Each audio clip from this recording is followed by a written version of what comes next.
kan zin kong ko har takayan har sana togma la lalpanen swan van ram at sang chin amite min veng reng chi laliswanet eng kimaro pui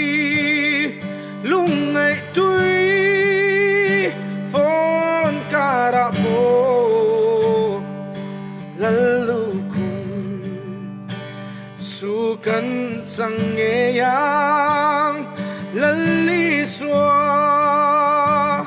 kan sweet lan swa kan torim na kan so hunin kan zin kong kan pel hunin anin min lo ang aram at swan lo horo lo sol to lang laliswane eng kimaro pui lungai tui fon karapo lalu kum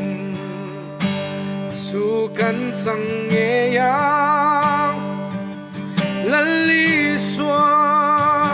kan sweet lan swa kan torim